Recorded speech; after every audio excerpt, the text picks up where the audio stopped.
Tonight, I'm going to tell you the story of Isabella Rossi, a young waitress who thought no one noticed her little midnight dance in an empty cafe. She was wrong, because the man who saw her that night wasn't just any man. He was Matteo Santoro, the quiet, dangerous king of the city's underworld, a man who could destroy anyone with a single phone call. But that night, he didn't want destruction. He wanted her. It was almost midnight when Isabella twisted the cafe's open sign to closed and exhaled the heavy air of a long day. The other staff had already gone home. Outside, the streets of Rome gleamed wet from the late rain, lights reflecting in puddles like molten gold. Inside, the cafe smelled of espresso and cinnamon. Warm, comforting, lonely. She turned the radio up a little, soft jazz, playful, swinging, and began wiping the counter. Her hips swayed gently with the rhythm. A quiet hum escaped her lips. Then, for no reason at all, she spun. Just one spin, quick and graceful, her hair catching the golden light as her skirt flared. It made her laugh, a sound that broke the silence like sunlight through glass. If anyone had seen her, she would have blushed to death. But she thought she was alone. She wasn't. In the corner near the glass door, a man stood watching. He hadn't meant to stop. Matteo Santoro never stopped anywhere. His schedule was precise, his movements calculated. But as his car passed the cafe, the sight of the woman inside, dancing alone, eyes closed, utterly unguarded, had pulled at something buried deep in him. Something he hadn't felt in years. So he told his driver to wait, and he walked in. Isabella didn't notice him at first, not until the chime above the door startled her mid-spin. She froze, cheeks flushed. "Oh, I'm sorry, we're closed." Her words faded as her eyes met his. He was tall, dressed in a dark suit that somehow made the dim cafe look smaller. His presence was quiet but commanding. His gaze, cool gray under thick lashes, lingered on her a heartbeat too long. "I saw the lights," he said, voice deep and smooth, touched by a faint Italian accent that made her pulse jump. Didn't mean to interrupt. She fumbled with a towel, suddenly aware of the flower on her apron, the stray strand of hair sticking to her cheek. No, it's fine. I was just cleaning up." "And dancing," he said, the corner of his mouth curving ever so slightly. Her face burned. "You saw that?" "Every step." His tone wasn't teasing. It was admiring, almost reverent. "You dance beautifully." "It wasn't dancing," she said quickly, trying to laugh it off. "Just tired feet and too much music." "Sometimes those are the best dances," he murmured. The silence that followed was oddly charged. She tried to regain control of the moment. "If you'd like a coffee, I can make one. The machine's still warm." Matteo's eyes held hers. Coffee would be perfect. She nodded, grateful for the distraction, and turned to the espresso machine. Behind her, she could feel his gaze, steady, unreadable. She tried to ignore how her hands trembled slightly as she tamped the grounds, pressed the button, watched dark liquid pour into porcelain. "You work here often?" he asked, his voice a low hum behind her. "Most nights," she said, glancing back with a smile. "Someone has to keep the city caffeinated. Long hours for little pay." She shrugged. "It's honest work." He tilted his head, studying her. "Honest? That's rare," the machine hissed. She turned, handing him the cup. Their fingers brushed. A spark, quick but undeniable. "Thank you," he said, his gaze lingering on her face before he sipped. "Perfect," she laughed softly. "Flattery won't get you a free refill." "I'm not trying to flatter you, Signorina," he said. "I'm just telling the truth." Something in the way he said it made her heart thump. His voice wasn't loud, yet it filled the room. "I'm Matteo," he added after a moment. "Isabella," she replied. "Bella," he repeated slowly, letting the name roll on his tongue. It sounded different coming from him. Deeper, heavier, as though he owned the sound of it. They spoke for a while. Simple things. How long she'd worked there. What she studied before she had to quit. How the city never really sleeps. She didn't realize until later how much he'd made her talk. How easily he'd drawn out her laughter, her small truths. When he finally rose to leave, she felt the air change. "Thank you for the coffee," he said, setting down his cup. "And for the dance." I told you it wasn't. It was, he interrupted gently.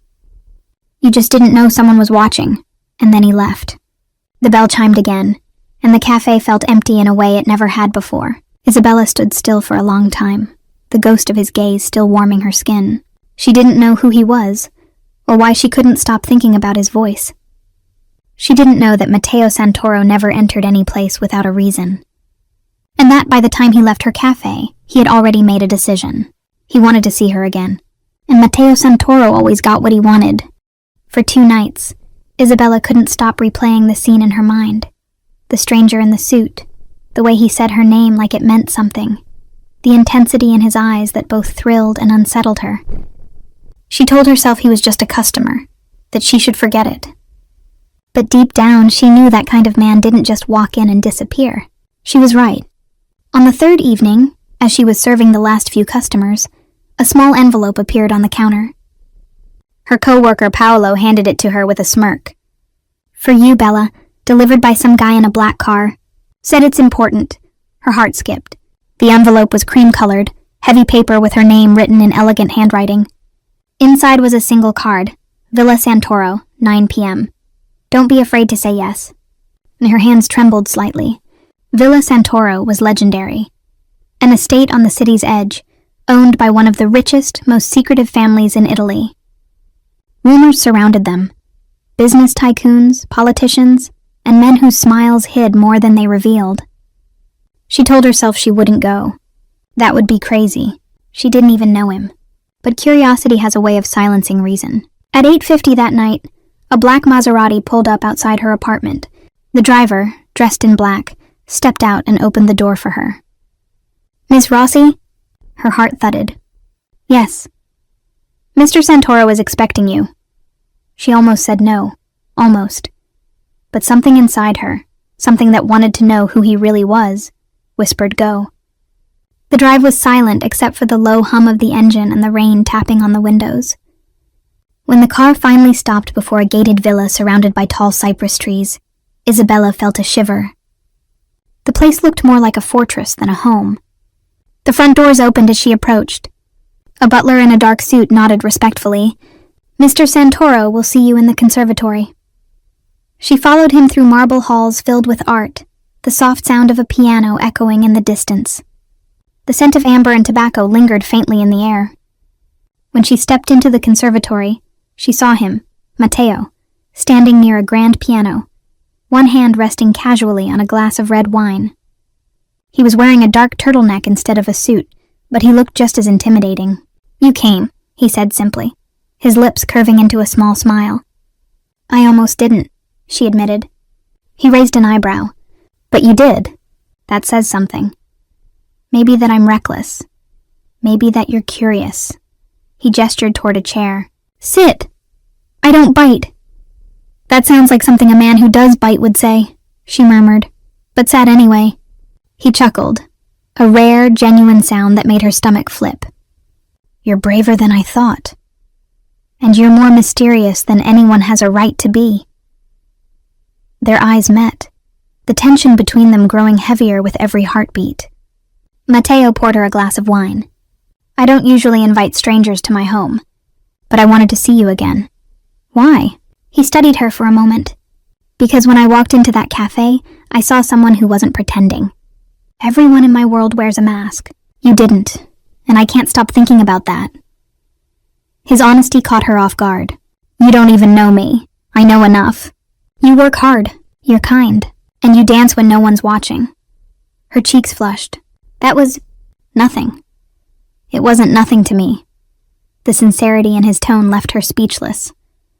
For a few moments, they sat in silence, the soft piano music filling the air. Matteo seemed lost in thought, his eyes distant. Then he spoke again, his voice quieter. You should know who I am, Isabella. It's only fair. Her chest tightened. Who are you? He hesitated, as if choosing between two truths. I run a business that keeps this city running. Some call it construction. Some call it politics, others use uglier words. She frowned. What kind of business? He met her gaze, unflinching. The kind that requires loyalty and discretion. The kind that sometimes involves risk, and the kind that doesn't allow many friends. It wasn't a confession, but it was close enough. Isabella understood immediately what he wasn't saying. "You're dangerous," she whispered. A faint smile ghosted over his lips. "To some people. Not to you. How can you be sure?" "Because if I meant you harm, you wouldn't be sitting here." His tone was calm, matter of fact, and yet there was no menace in it. Just quiet certainty. She should have been afraid. Instead, she felt seen. "I should go," she said, standing abruptly. "This was a mistake." Mateo rose too, his expression unreadable. "If you want to leave, I won't stop you. But something tells me you'll come back. People always do when they find a place they didn't know they were missing." "Don't be so sure," she said. But her voice wavered. He walked her to the door, keeping a polite distance. As the butler reappeared, Mateo spoke softly. "Bella." She turned. "Next time you dance," he said, "don't hide it. The world needs more people who still remember how." Her throat tightened. She couldn't tell if it was a compliment or a warning. That night, lying in bed, Isabella couldn't sleep. Mateo's words echoed in her head, his voice sliding into her dreams. She told herself she wouldn't see him again. She told herself she was too smart for that. But deep down, she already knew she'd lost that battle, because something about the way he'd looked at her, like she was light in a world full of darkness, had left a mark she couldn't erase. And what she didn't know was that outside, across the street, a black car idled quietly. Mateo's driver sat inside, watching her window, waiting for the boss's call. Mateo never left anything to chance, not even her. Days passed, but Isabella couldn't shake him from her mind. Every time the cafe door opened, her heart leapt, half expecting to see him again. But Mateo Santoro didn't just appear twice without reason, and yet, one rainy afternoon, he did. The cafe was busy, filled with the low hum of conversation and the hiss of milk steaming. Isabella was wiping a table when the air suddenly shifted, quieter, heavier. When she turned, he was there, seated in the corner booth, reading a newspaper. Two men in dark suits lingered discreetly near the door, pretending to be ordinary customers. Her chest tightened. He shouldn't be here. She approached cautiously, forcing a smile. "We're all out of miracles today, Signor Santoro. Can I offer you coffee instead?" He looked up from the paper, his lips curling faintly. "Just Mateo, please. And yes, your coffee, not the miracle, is exactly why I came." "You came all this way for caffeine?" She teased, trying to sound unaffected. "For conversation," he corrected. "And maybe company." Their eyes met. The world seemed to fade for a heartbeat. She poured him an espresso and sat across from him, breaking every cafe rule she knew. "You don't strike me as the type who needs company." "I don't," he said quietly, fingers tracing the rim of his cup. "But I find myself wanting it lately." Her heart fluttered before she caught herself. "You shouldn't be here. People talk." "Let them," he said, voice soft but edged with authority. "You're safe with me."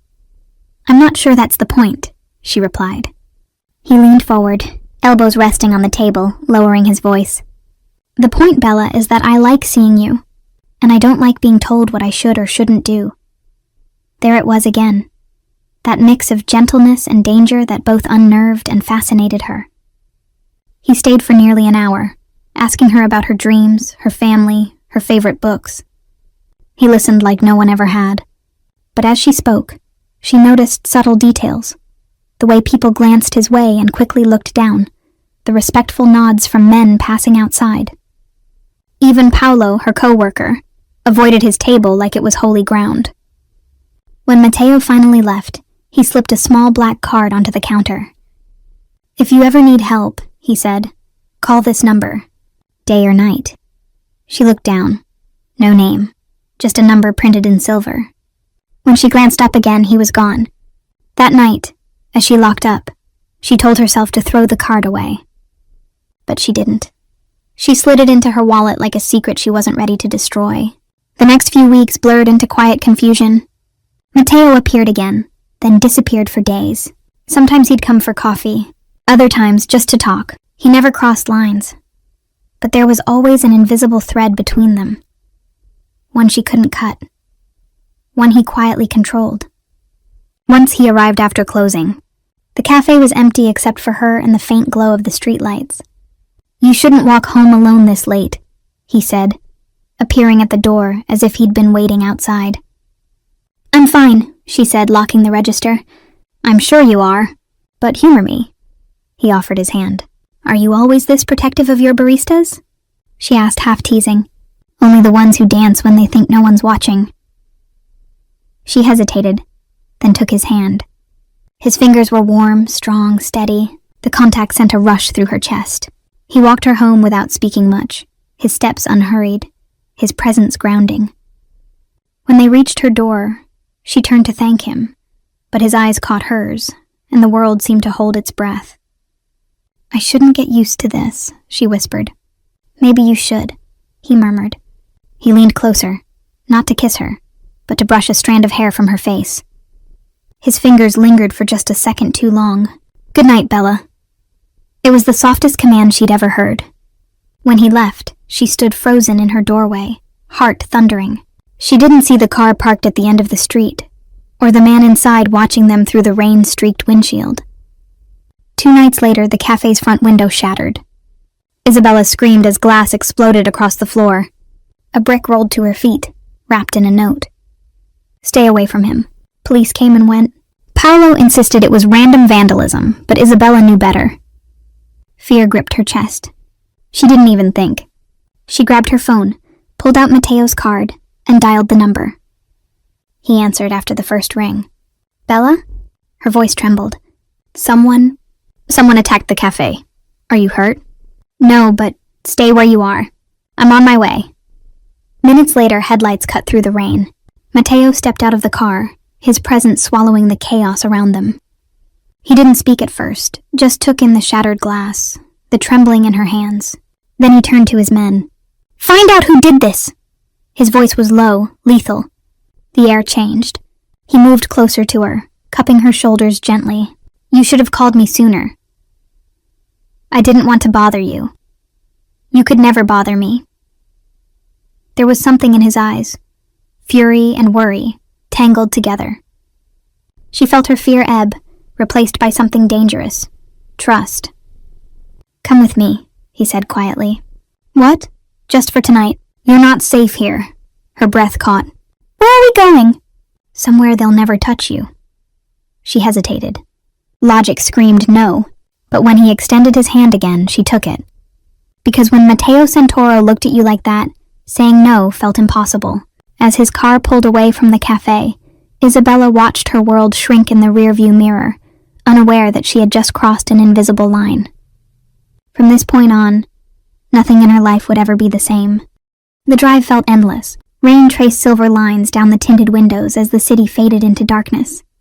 Matteo sat beside her, silent, his profile sharp in the flicker of passing streetlights.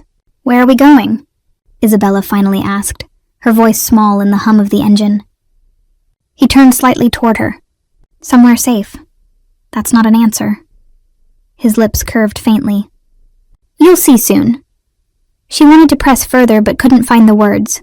Everything about him, his stillness, his control, the quiet authority that seemed to shape the air around him, made questions feel futile. After half an hour, the car turned down a narrow, tree-lined road.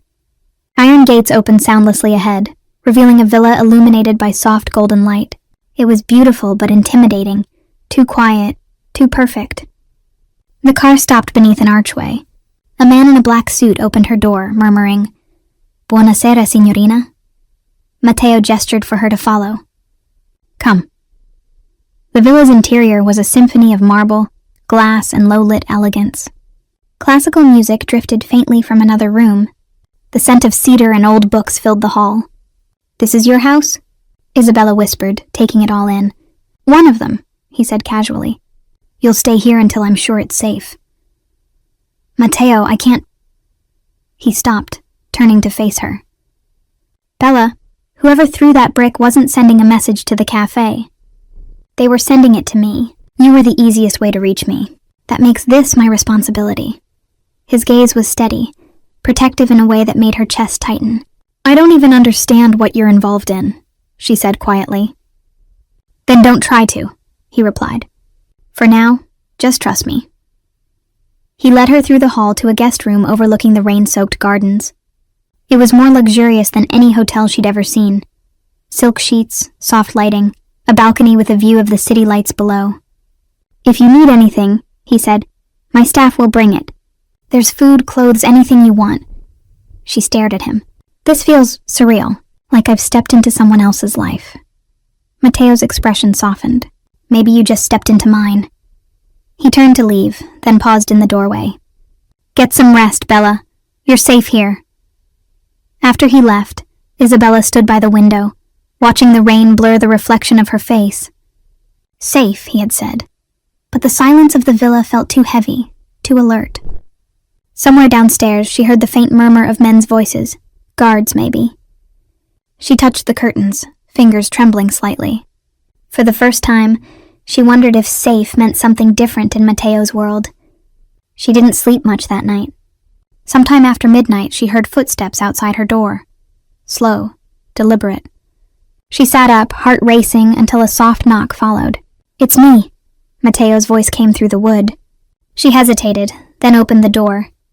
He stood there, jacket off, shirt sleeves rolled up, his hair slightly tousled, less like a Mafia boss, more like a man carrying the weight of an empire. "I didn't mean to wake you," he said. "I wanted to make sure you were all right." "I can't sleep," she admitted. "This place feels too big, too quiet." He stepped inside, glancing around the room as if checking for shadows only he could see. "You'll get used to it. Silence is a luxury most people take for granted." "Not me," she said softly. "Where I come from, silence usually means something's wrong." He smiled faintly, but his eyes were tired. "I forget how that sounds to someone who hasn't lived this life." "This life?" He hesitated. Then, instead of explaining, he walked to the window beside her. "You see that line of light on the horizon?" he asked, nodding toward the faint glow where the city began. "That's my boundary. Everything beyond it belongs to someone else. And in my world, crossing boundaries can get you killed." She shivered. "And I'm inside that boundary now." He looked at her then, really looked, and for a moment the mask slipped. "Yes," he said quietly. "You are." They stood there for a long time, the rain whispering against the glass, their reflections blending in the dark window pane.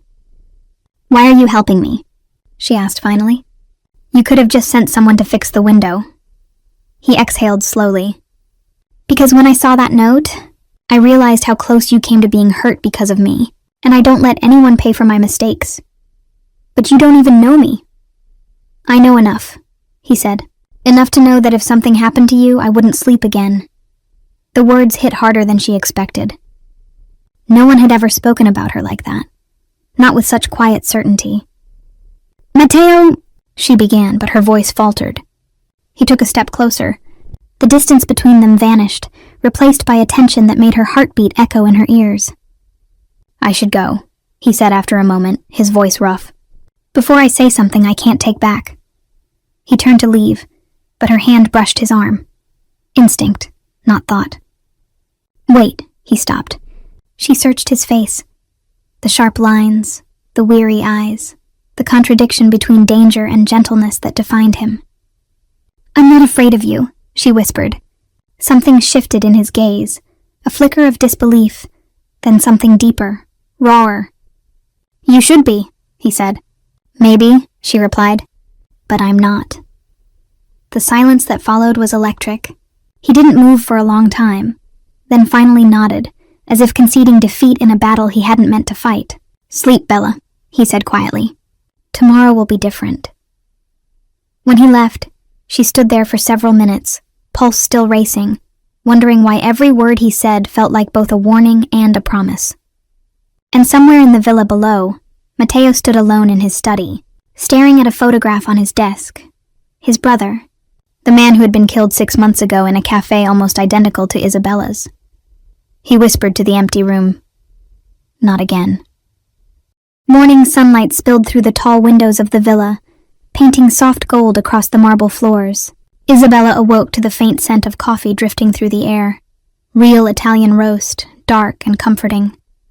For a moment she didn't remember where she was. Then her eyes landed on the unfamiliar ceiling and her heart sank. The previous night replayed in her mind. The shattered cafe, Mateo's voice telling her she was inside his boundary. She rubbed her temples. How had she let herself get dragged into a world she didn't even understand? There was a soft knock. "Come in," she said cautiously. A woman entered, graceful in her 50s, dressed in a black uniform with silver buttons.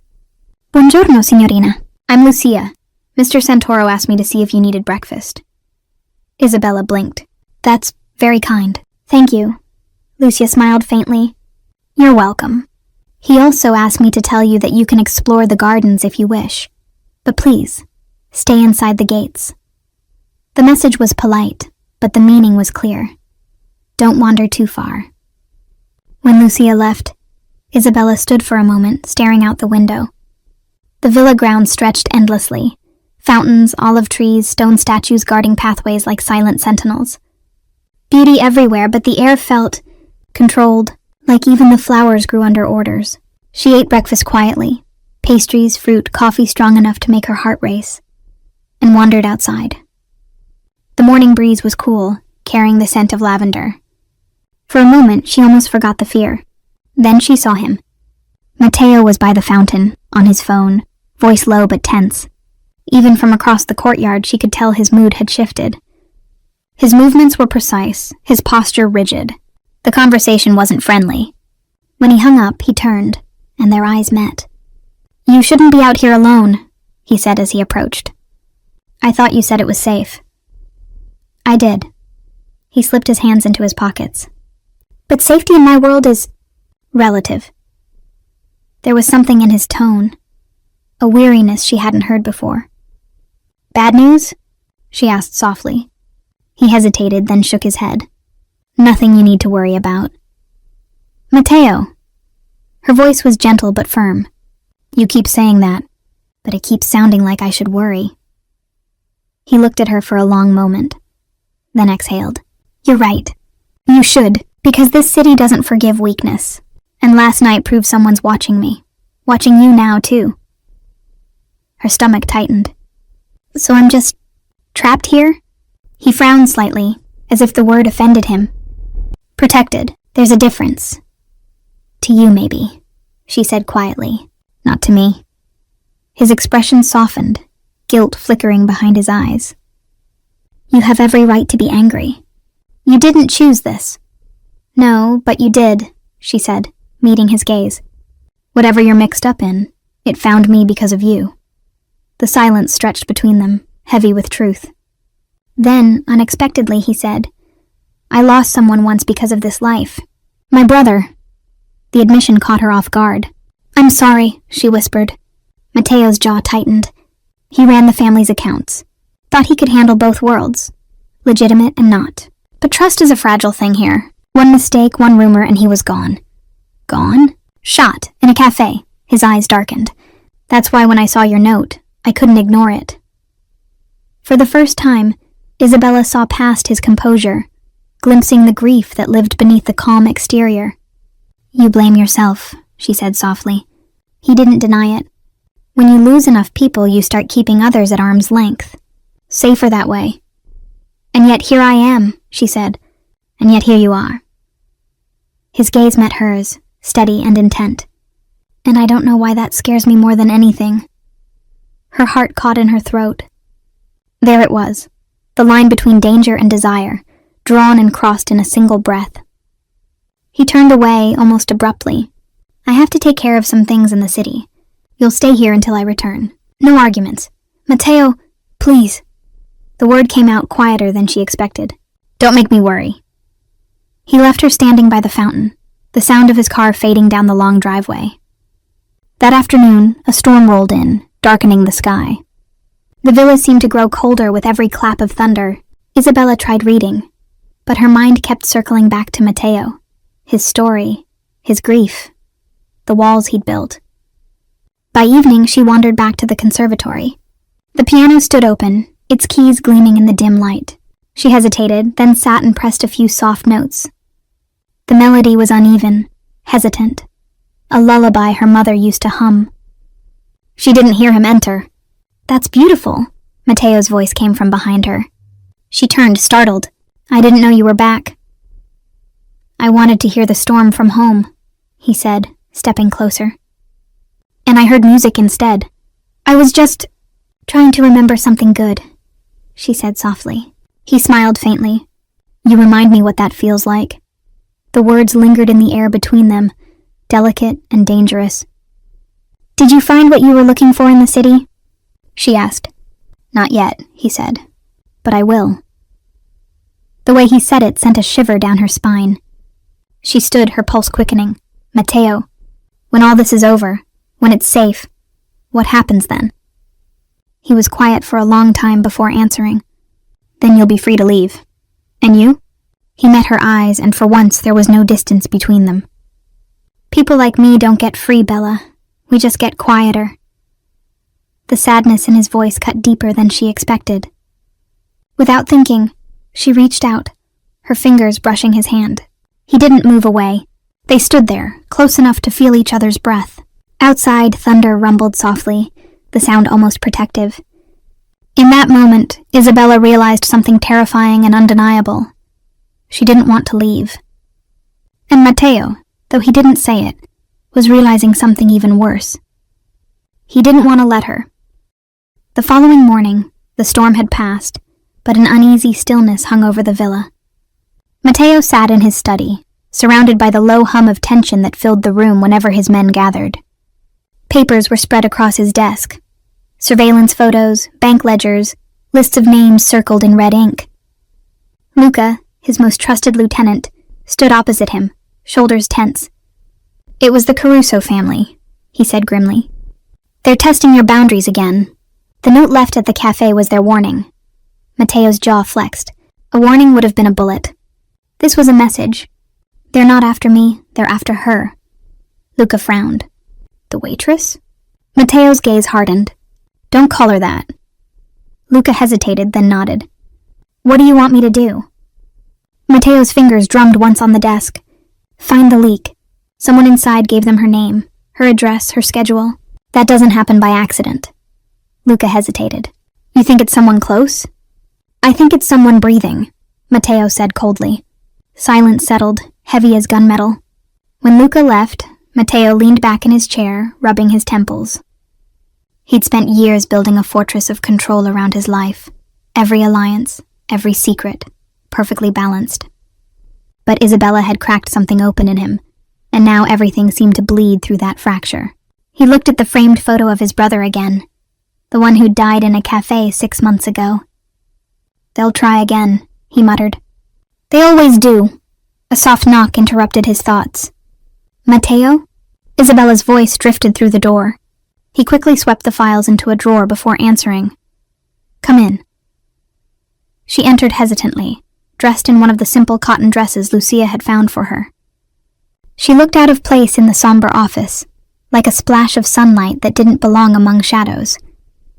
Did I interrupt something? She asked. He smiled faintly. Just business.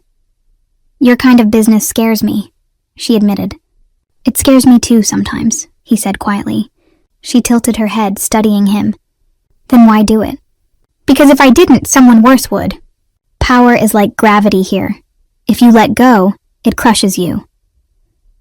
The honesty in his voice startled her. She crossed her arms. You talk like you have no choice. He gave a small, sad smile. Everyone has a choice, Bella. It's just that mine come with consequences measured in blood. Before she could answer, a phone buzzed on his desk. Matteo's expression shifted instantly, calm turning to steel. He picked it up. Speak. She couldn't hear the other voice, but she saw the color drain from his face. When? He demanded. Where? A pause. Keep him there. I'm coming. He hung up and rose, already moving toward the door. What happened? Isabella asked, alarmed. Matteo hesitated, just long enough to decide how much truth to give her. One of my men was found dead. The same signature as the brick at your cafe. They're not finished. Her stomach twisted. Then don't go. I have to, he said, softer now. This doesn't end until I make it end. He brushed past her, but she caught his arm. Matteo, please. You can't keep fighting the whole world. He turned to her, eyes dark with something between anger and despair. It's the only thing I know how to fight for. Their faces were inches apart. She could feel the heat of his breath, the pulse in his jaw. For a second, she thought he might kiss her, but instead he stepped back. "Stay here," he said. "No one comes in, no one leaves. Promise me." She nodded, her throat too tight for words. The hours that followed were endless. The villa grew quieter, shadows lengthening with every tick of the clock. Isabella sat by the window watching the road, praying for headlights. Lucia tried to distract her with tea and calm reassurances, but even she seemed tense, glancing often toward the phone that never rang. When it finally did, the sound was sharp enough to make Isabella flinch. Lucia answered, her expression shifting. "Yes, he's back," she said after a moment, relief softening her voice. Isabella rushed downstairs. Matteo was standing in the doorway, shirt torn, knuckles bruised, a thin line of blood tracing his temple. "Oh my God!" she gasped, rushing toward him. "What happened?" He caught her hand gently, stopping her. "It's not my blood." "Then whose?" "Someone who won't bother us again." His tone was flat, final. But his eyes betrayed the exhaustion underneath. "You killed someone?" she whispered. He didn't answer. She stepped back, shaking her head. "You talk about protecting me, but this isn't protection. It's war." He moved closer, his voice low. "You think I want this life? You think I enjoy what I have to do? Every bullet, every order, it stains me. But I'll do it again if it means keeping you alive." Her eyes glistened with tears. "Why me, Matteo? Why not let me go before it's too late?" He stared at her, pain flashing across his features. "Because it's already too late." He reached for her then, pulling her close. She didn't resist this time. His arms wrapped around her, solid and desperate, as if she was the only thing anchoring him to sanity. She could feel his heart pounding against hers, could smell the rain and gunpowder on his clothes. "You shouldn't have to live like this," she whispered against his chest. "And yet here you are," he murmured, "still standing in my world." "I don't know if I belong here," she said. "Maybe you don't," he said softly, pressing his forehead against hers. "But I can't imagine it without you anymore." The confession was quiet, but it carried the weight of everything he couldn't say. He drew back just enough to look into her eyes. "Bella," he said, his voice raw, "if I can't keep you safe in this life, I'll build a new one. For you, whatever it takes." She wanted to believe him. God, she wanted to. But as thunder rolled again in the distance, she couldn't shake the feeling that love, in Matteo's world, was just another battlefield. The next morning, the villa felt tense, too quiet, too still. The men who usually guarded the hallways moved faster, their eyes sharper. Something had shifted. Matteo was in the study again, pacing. Papers covered the desk like a battlefield of secrets. Luca stood in front of him, his face pale, jaw clenched. "It was Sandro," Luca said finally. "He was the leak. We found encrypted messages on his burner phone, communications with the Caruso family. He gave them your schedules, your routes, even the cafe." Matteo froze mid-step, the muscles in his shoulders tightening. "How long?" 3 months, maybe more." "And where is he now?" Luca swallowed. "Gone. Disappeared before dawn. We think he had help." Matteo's eyes darkened. "Then find him. And find the help." Luca nodded and left quickly. But Matteo stayed still, staring at the floor, rage simmering beneath his calm exterior. Betrayal wasn't new in his world, but this one felt personal. Someone had deliberately targeted what mattered to him now. He ran a hand through his hair, exhaling through clenched teeth. "They're coming for her," he muttered. Upstairs, Isabella sat on the balcony, trying to breathe in the morning air. The world outside the gates seemed deceptively peaceful, birds chirping, sunlight painting the gardens gold. But she could feel it, even from here, the tension that rippled through the villa like an invisible current. When Lucia brought her breakfast, Isabella asked, "Where's Matteo?" "In his study," Lucia said carefully. "He's dealing with business." "Business," Isabella repeated. The word had become a synonym for violence. She hesitated, then set her coffee aside. "Lucia, how long have you worked for him?" 10 years, Lucia replied. "Since before his father died." Then tell me honestly, is he a good man? Lucia paused, the question catching her off guard. He is a powerful man, she said at last. He's done terrible things, but I've seen him do good ones too. He's not cruel, just lost. Lost? Lucia nodded sadly. Men born into darkness often are. They spend their lives trying to hold on to whatever light they find. Sometimes that light is a person. The meaning wasn't lost on Isabella. She looked down at her hands, suddenly unsure if she could be anyone's light, especially his. Before she could ask more, one of Mateo's men appeared at the door, breathless. Lucia, the power's out across the east wing. Lucia frowned. That shouldn't happen. Isabella felt a chill run down her spine. The air suddenly felt wrong, heavy, charged. Downstairs, Mateo's phone buzzed again. A text message. Unknown number. You can't protect everyone, Santoro. He stared at it for a second before tossing the phone onto the desk and striding toward the door. He didn't get far. The moment he stepped into the hallway, a sharp crack split the air, the sound of shattering glass. A bullet tore through the window frame, splintering wood inches from his head. Get down! One of his guards shouted. Mateo ducked behind the marble column, pulling his gun from his holster.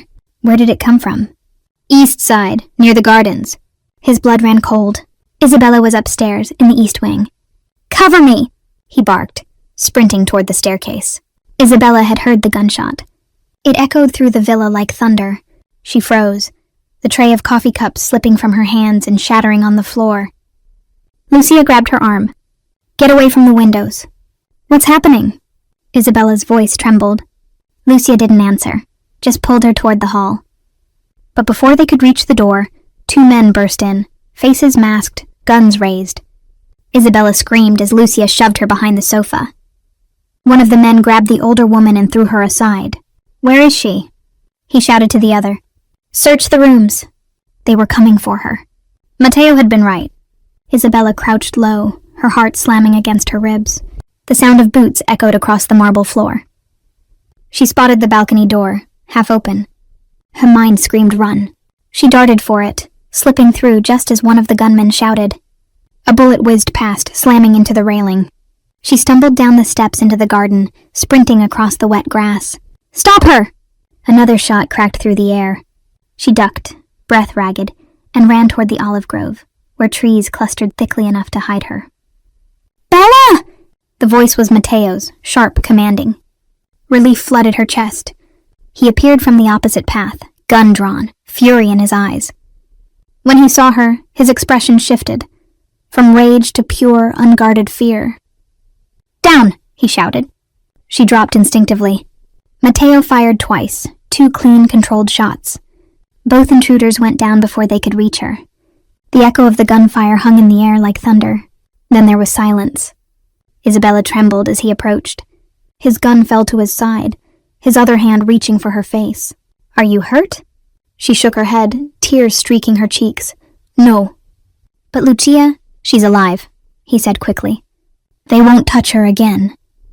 His voice was tight, hoarse with adrenaline. He pulled her into his arms, holding her so tightly she could feel the tremor in his chest. I told you to stay inside, he whispered. I heard the shots, and you came running toward them? He pulled back, eyes blazing. You could have been killed. I couldn't just hide, she said, voice breaking. I couldn't do nothing. He stared at her for a long moment, breathing hard, then exhaled and cupped her face again. You're impossible. You're welcome, she whispered shakily. He almost laughed, a sound half relief, half exhaustion. Don't ever scare me like that again. I can't promise that, she said. The corners of his mouth twitched. Of course you can't. He brushed a strand of hair from her face. Come inside. It's over. But as he led her back toward the villa, his eyes flicked toward the tree line, the place where the intruders had entered. It wasn't over, not yet, because he knew the Caruso family wouldn't send amateurs for a warning. They'd send killers for revenge. And the next time they came, it wouldn't just be to frighten him. It would be to finish the job. That night, Mateo didn't sleep. The villa was under lockdown. More guards, more weapons, more silence. From her room, Isabella could hear the constant echo of footsteps and murmured orders. Somewhere beyond her door, the air felt charged with war. Mateo stood alone in his study, staring at the bullet holes in the report scattered across his desk. He didn't bother to clean up the blood spatter on his sleeve. It wasn't his, but it reminded him that this time, the violence had come too close. Luca entered quietly, holding a phone. "We found Sandro." Mateo's gaze snapped up. "Where?" "In the industrial quarter. He's with them. They've set up a base near the river." "Bring the car," Mateo said. "Boss?" Luca hesitated. "You're not thinking straight. You can't storm in there alone. It's a trap." "I know," Mateo said, voice low and calm. "That's why I'm going." "Then at least let me come." Mateo nodded once. "Get ready." Upstairs, Isabella paced the length of her room. She could feel something shifting, like a storm building outside her window, one she couldn't stop. She'd seen him after the shooting. The way his hands didn't tremble, how his commands came sharp and certain. It scared her how natural he seemed in that chaos. Lucia brought her tea again, but Isabella barely touched it. "He's leaving, isn't he?" she asked quietly. Lucia's expression flickered, sympathy, and something close to fear. "You should rest, Signorina. Please, Lucia. I need to know." The older woman sighed. "He's going to end this one way or another. When a Santoro says that, it usually means someone won't be coming back." Isabella's throat tightened. "He can't keep doing this." "It'll destroy him." Lucia looked away. "Maybe that's the price he's willing to pay." When she left, Isabella sat on the edge of her bed, staring at the black card Mateo had given her weeks ago, the one that had once meant safety. Now it looked like a door to a world she couldn't escape. Her heart whispered that she loved him. Her mind screamed that loving him would be the end of her. The city was quiet when Mateo and Luca arrived at the docks. The moonlight rippled across the dark river like silver over steel. The warehouse ahead was old, its windows blacked out. 2 men guarded the door, Caruso's men. Mateo motioned to Luca. They moved silently, efficiently. 2 muffled shots later, the entrance was clear. Inside, the smell of oil and damp wood hung heavy. A single light flickered overhead, illuminating a figure tied to a chair. Sandro. Mateo's stomach clenched. Betrayal had a face now. "Boss," Sandro croaked when he saw him. "Please, don't," Mateo interrupted, his tone quiet but deadly. "Don't say my name like you still have the right." "I didn't mean for her to get hurt," Sandro gasped. "It was supposed to scare you. They promised no one would—" Mateo moved closer, the sound of his boots echoing. "You handed them her name. You brought the war to my doorstep." "I had no choice," Sandro cried. "They had my family." Mateo froze. For a split second, something flickered behind his eyes. Pity, or maybe understanding. "We all have family," he said softly. "And we all make choices." He stepped back, nodding to Luca. The next sound was final. Mateo turned away, jaw tight. "Burn it," he ordered. As they stepped out into the cold night air, Luca glanced at him. "What now? Now?" Mateo looked toward the horizon where the faintest light of dawn was breaking. "Now we make sure none of them ever touch what's mine again." When Mateo returned to the villa, the first thing he did was head upstairs. Isabella was waiting in the hallway, her eyes wide with exhaustion and worry. "You went after them, didn't you?" she asked. He didn't answer, but the blood on his collar said enough. "Mateo," her voice broke. "You can't keep doing this. You're bleeding for a life that's trying to swallow you whole." He stepped closer, his voice low. "And what would you have me do, Bella? Walk away and let them take everything I've built? Everything I love?" She flinched at that last word. "You call this love?" she whispered. "Killing people before breakfast, sleeping next to a gun?" "I call it survival," he said. "And survival is the only reason you're still alive." Tears filled her eyes. "I didn't ask for this life." "I know." His expression softened, his voice breaking. "And if I could take it from you, I would." "Then let me go," she said. The silence that followed was deafening. He reached up, brushing a tear from her cheek with his thumb. "I could," he whispered. "But I won't." "Why?" "Because you're the first thing in years that makes me want to be more than what I am." His honesty hit her like a physical force, the raw, unguarded truth of it. She hated how much it pulled her back toward him. He leaned his forehead against hers. You think I don't see what this does to you? I see it, and it kills me. But if I lose you, Bella, then none of this means anything. Her breath caught. And what if losing yourself means you lose me anyway? He didn't answer. He couldn't. The storm between them was silent but raging. Love and fear tangled so tightly they couldn't be separated. When she finally spoke again, her voice was barely a whisper. Mateo, I don't want to be your weakness. He smiled sadly. Too late. That night she couldn't sleep again. From her window she watched Mateo standing in the courtyard below, lit by the pale moonlight. He looked like a statue carved from stone, still, unreachable, unbreakable. And yet she knew the truth now. He was breaking, not from his enemies, but from the weight of loving her in a world that would never let him have peace. 2 nights later, the city burned. Mateo had known it was coming. The quiet that settled over the streets was the kind that always came before blood. His men intercepted whispers, meetings at the docks, shipments rerouted, Caruso enforcers seen near the city's southern border.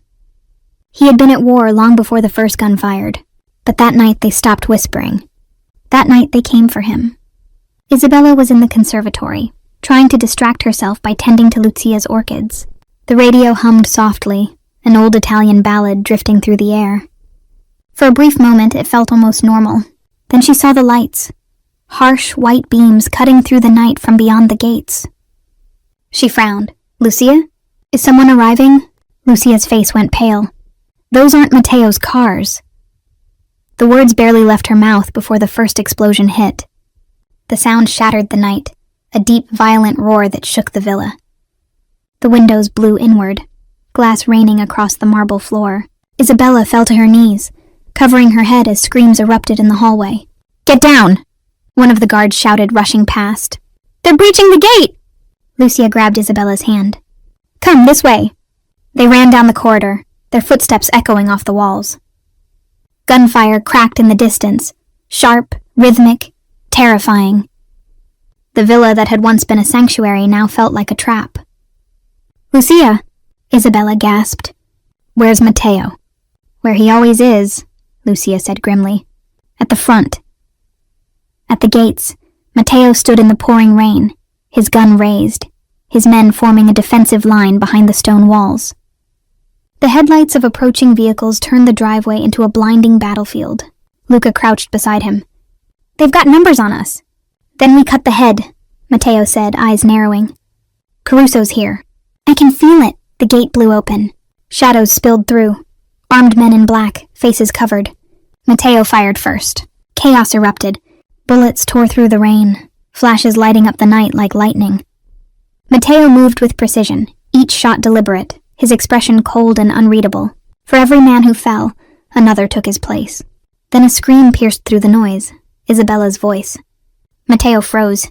Inside, Isabella and Lucia had reached the service corridor, but one of the Caruso men had found them. He grabbed Lucia by the arm and shoved her aside, his gun trained on Isabella. Well, well, he sneered. The famous waitress. Didn't think the boss would risk all this for you. Isabella's pulse thundered in her ears. Her back hit the wall. Please, the man grinned. Don't worry, Bella. I won't hurt you much. Before he could take another step, a shadow appeared behind him. Fast, silent. Mateo. The sound of the gunshot was deafening. The man dropped instantly. Mateo grabbed Isabella, pulling her behind him. Are you hurt? She shook her head, tears streaming down her face. You shouldn't be here. This is my house, he said sharply. They came to my door. Lucia staggered up, clutching her arm. There's more outside. Mateo turned to one of his men who had followed him inside. Get them to the safe room, now. No! Isabella cried. I'm not hiding again. He turned to her, his voice breaking. Please, Bella, just this once. Let me fight without worrying I'll lose you. The pain in his tone silenced her. She nodded. He pressed a kiss to her forehead. Brief, desperate. I'll find you when it's over. Then he was gone again, swallowed by the storm. The safe room was hidden behind a false wall in the wine cellar, cold, dim, and claustrophobic. The door sealed with a heavy click. Lucia sank to the floor, shaking. He'll be fine, she whispered. He always is. Isabella pressed her ear against the wall. The sound outside was muffled but relentless. Gunfire, shouting, the crack of breaking glass. Every sound felt like a heartbeat skipping, then suddenly silence. "Lucia?" she whispered. "Do you hear that?" Lucia looked up, eyes wide. "Stay where you are." The silence stretched too long. Isabella's breath came shallow. She couldn't stand it. She moved to the door, pressing her palm against the cold steel. "Matteo?" she whispered, even though she knew he couldn't hear her. The silence broke with an explosion so close the ground shuddered beneath them. Dust fell from the ceiling. Lucia cried out, clutching her arm. The lights flickered, then went out. "Matteo!" Isabella screamed. She pounded on the door, panic taking over. "Please!" No answer. Only the echo of her own voice. Above them, Matteo was bleeding. He stood amid the smoke and wreckage of the main hall, his shirt torn, a cut across his forehead dripping crimson. The Caruso men were retreating, what was left of them. Luca dragged himself up beside him, limping. "They're falling back." "Not yet," Matteo said, his voice raw. "Where's Caruso?" Luca pointed through the haze. "There!" Through the broken glass doors, Matteo saw him. Enzo Caruso, older, heavier, but still smiling like a snake. He raised his gun. "Matteo Santoro!" Caruso called out, his voice echoing over the chaos. "Still pretending you're better than us. All this for a woman? A waitress?" Matteo raised his weapon. "For her, I'd burn every corner of this city." Caruso laughed. "Then let's burn it together." Both fired. The world narrowed to the flash of muzzle fire, the smell of smoke, the sound of shattering glass. When the dust settled, Caruso was on the ground. Matteo was still standing. Barely. He staggered backward, clutching his side. The pain was sharp, spreading fast. He pressed his hand against the wound, blood warm beneath his palm. "Boss!" Luca shouted, running to catch him. Matteo's voice was fading. "The safe room. Bella." Then his legs gave out. The last thing he heard was the sound of her name on his own lips before darkness swallowed him whole. When Isabella reached him, he was barely conscious. Lucia and 2 guards had forced the safe room door open after the shooting stopped. The villa smelled of smoke and metal, the floor streaked with blood. Isabella stumbled through the haze until she saw him. Matteo, lying near the broken fountain, his shirt soaked crimson. "Matteo!" she cried, dropping to her knees beside him. His eyes fluttered open, unfocused. "Bella, don't talk," she whispered, pressing her hands against the wound. "You're going to be okay. The ambulance..." He gave a faint, pained smile. "No ambulance. No police." "You're bleeding." "I've bled before." His voice cracked. "Listen to me." She shook her head, tears streaking her cheeks. "Don't you dare say goodbye. You don't get to save me and then leave me." He reached for her hand, his grip weak but steady. "If I don't make it, there's a safe behind the desk. Papers, accounts, everything you'll need to disappear. New name, new life. Promise me you'll use it." "Stop it," she sobbed. "You're going to make it. You promised you'd find me when it was over." He smiled faintly. "It's never over, Bella. Not for men like me." Her tears fell onto his chest. "Then I'll stay until it is." He closed his eyes for a moment, and for one terrifying second, she thought he was gone. Until she felt his hand tighten weakly around hers. "I never believed in fate," he whispered, his voice barely audible. "Until the night I saw you dancing." She bent down, pressing her forehead to his. "Then dance with me now," she whispered. "Just one more time." He managed a soft laugh, breathless, broken, beautiful. Always. She kissed him, the first real kiss since that night in the cafe, the one that had changed everything. It wasn't perfect or graceful. It was desperate and trembling, a kiss that carried every word they didn't have time to say. When she pulled back, his eyes were still open, and in them, she saw peace for the first time. "Stay with me," she whispered. "I'm trying," he said, a faint smile curving his lips. "For you. I'll try." Then the world blurred into sirens, shouting, and the cold press of hands pulling her away. He survived. Barely. The doctors said it was a miracle. The bullet had missed his heart by an inch. For weeks he drifted in and out of consciousness, and Isabella refused to leave his side. She slept in a chair beside his hospital bed, her fingers always resting over his. When he finally opened his eyes for good, the first thing he saw was her. "You're still here," he murmured. "Where else would I go?" she whispered. Matteo healed slowly, but the empire he'd built did not. He dismantled it piece by piece, closed the gambling fronts, sold the clubs, walked away from the men who once called him boss. He'd spent a lifetime controlling others. Now, for the first time, he wanted to control only himself. When he was strong enough to walk again, he sold the villa and moved into a small house near the sea, far from the city, far from everything that once defined him. And Isabella went with him. 5 years later, the cafe was alive again. Not the old one, that had been rebuilt on a new street, brighter, more open. The sign above the door read, Café de Luz, Cafe of Light. Inside, morning sun filtered through tall windows, and the smell of espresso and sugar filled the air. Customers laughed, music played softly, and behind the counter Isabella moved gracefully, humming to herself. Her hair was a little shorter now, her eyes a little wiser. A silver ring glimmered on her finger as she served coffee with the same gentle smile that once caught a stranger's attention in the dark. That stranger sat in the corner booth reading a newspaper. His once dark hair now carried faint streaks of gray, but his eyes were the same stormy steel, softer now, no longer shadowed by power. Matteo Santoro, or, as the papers now called him, Matteo Rossi. The man who once ruled a city now spent his mornings reading beside the woman who had taught him peace. When she brought him his espresso, he looked up and smiled. "You're late," he said. She rolled her eyes. "You own the place. You can pour it yourself." "But then I'd miss watching you work," he said, reaching for her hand. She squeezed his fingers lightly. "You still watch me dance sometimes, don't you?" He smirked. "Every night." They shared a quiet moment. No fear, no walls, just the kind of silence that feels like home. Outside, the sea breeze swept through the open doors, carrying the scent of salt and freedom. Lucia entered with a basket of flowers, smiling warmly. "You two, always flirting in front of customers." Matteo laughed softly. "They'll get used to it." He turned back to Isabella. "Do you ever regret it? The night you didn't stop dancing?" She thought about it.